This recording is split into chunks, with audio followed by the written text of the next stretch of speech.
My phone literally died when I was saying whatever. I was saying that I looked like who shot John and forgot to kill him. But point of the matter is, I was watching this pastor, and um, right before I went into the hospital, God showed me that this pastor was about to be like, he told me specifically to watch this pastor. Literally right after he revealed that this pastor was going to be my pastor to watch, then and it was so weird how it happened, but the pastor is Stephen Furtick, by the way. um he was saying to watch him, and he posted a video that said like red light, green light. And I don't know if God induced it. I really don't know how it happened. All I know is I start feeling like Jesus returned. And I get up and I jump in my car, and I literally leave the lights on in my apartment, and I go driving, and then I'm seeing red lights and green lights because I'm driving. And then I get put in a mental hospital where they then try to say that I'm bipolar or whatever. But the whole time I was there, I was experiencing like just a bunch of like demonic, satanic signs. And then I get on Facebook after I get out and I post like, hey, sorry. Sorry if you had to experience me calling you or freaking out or whatever. And then people are like, that's an attack. It's an attack. And I'm just like, I'm knowing it's an attack, because it was crazy. Whenever I would talk about Jesus, they start upping my dosage. He went from 50 milligrams to 300 milligrams of 3 different medications that I'm supposed to be taking. And it's just like every time I brought Jesus up, you start upping my dosage, because they think I'm crazy because I'm talking about God, but I'm a Christian. You think as a Christian, I don't hear God? I'm not supposed to hear God? Like that, it doesn't make it make sense. I'm a Christian. That's my faith. And so you think it's odd that I'm saying that I hear God, or you think it's odd that I have a connection with God when I'm a Christian? I'm supposed to have a connection with God? Whatever. The point of the matter is, like, he told me to start listening to Stephen Furtick. And then right after he told me that, I have like this really bad experience where I go in the hospital and I'm there for 2 weeks. I don't know how I'm going to pay my rent. I don't know how I'm going to, I might need to start packing. I really don't know. All I know is like, all I know is God's going to work it out. I don't know how, and I don't know when, and I don't know what to do. I just know like I need to spend time with him in his word while I can.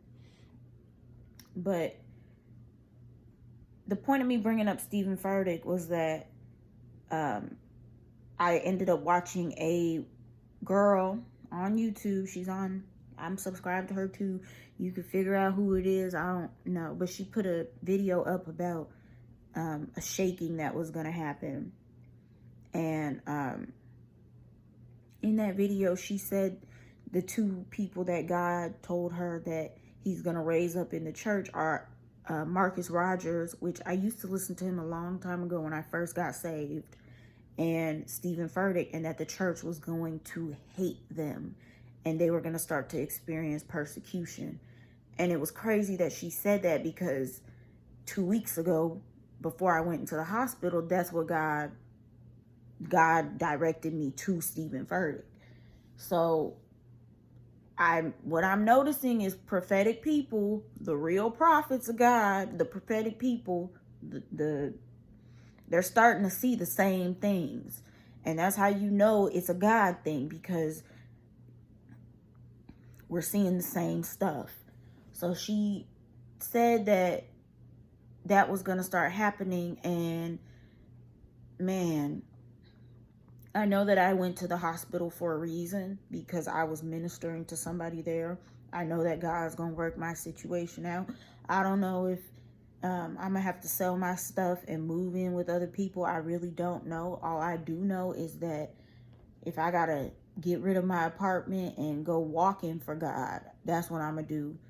And I might have failed the test in the hospital when I started confessing what I was confessing about being a false prophet or whatever. But I know that I'm a prophetic person. I know that God made me this way for whatever reason, because he needs people to know. Maybe he needs people like me who are confused to know that we're not crazy.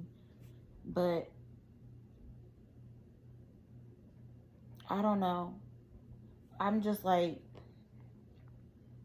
I get shook sometimes. Like, I just rewatch my old videos.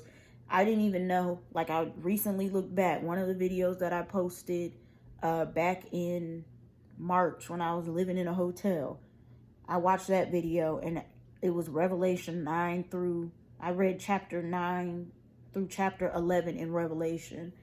And I didn't even realize that I had that video, and I privated it because I get, anxious about how I look or how I sound or me crying on camera or whatever. But the point of the matter is, I looked back at the video, and the same stuff that, like, you can see the progression of God showing me numbers and stuff, and then, like, him revealing more than just numbers and stuff later down the line.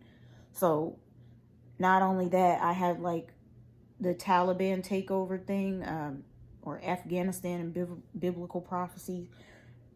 That's like a continuation of what he showed me in March or April or wherever I was at in the hotel.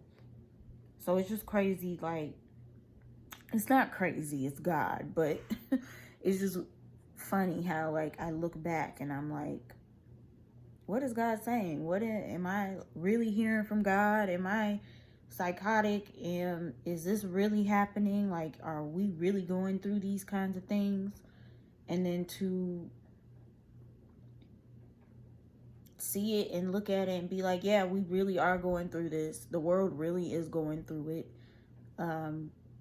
You really are seeing stuff that is happening before it happens, because he said he will alert the prophets before stuff starts to happen. It says in the Bible. I don't know where, don't quote me, but look it up, because it says in the Bible. I know it says in the Bible because I've read it before.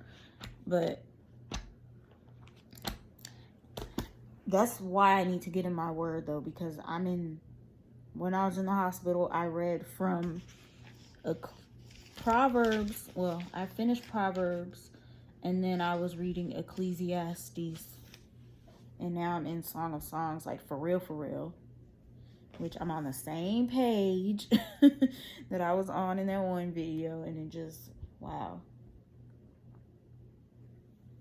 So yeah, that is my daily dose of embarrassment, crying on the internet, not being cute enough to be a real prophet, or not being pretty enough to gather people's attention. But I try. Not really try, but I just do what I can do. So maybe that's something that I need to do. I need to take this like a job, take it more seriously, and actually like care about my appearance and like put effort into my. That's probably why he told me dress to impress, because people don't listen to prophetic videos from somebody who dresses the way that I dress, or doesn't dress up, or doesn't wear makeup, or doesn't look good. When I don't look good, people always like to comment on my videos when I'm wearing makeup saying, oh, hey, a woman of God's not supposed to wear makeup. But then when you don't wear makeup, they don't watch, because people are tickled. Like, they like to see things. They like to judge people by how you look. They like to judge you by how you sound.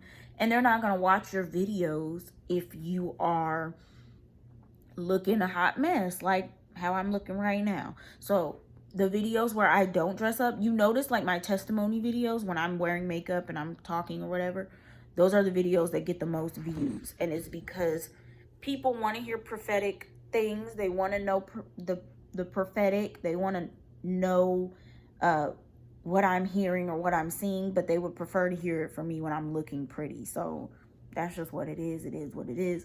This is 2 parts because my phone died, and yeah, that's just what it's going to be. Thank you for listening. If you got through it, you're a real one. If you didn't get through it, you ain't even going to know what I'm talking about. So bye, guys. Love you. Jesus loves you. And I'm going to get in my word more, so I have more to bring to the table, because I feel like God is requiring more in this season. And yeah.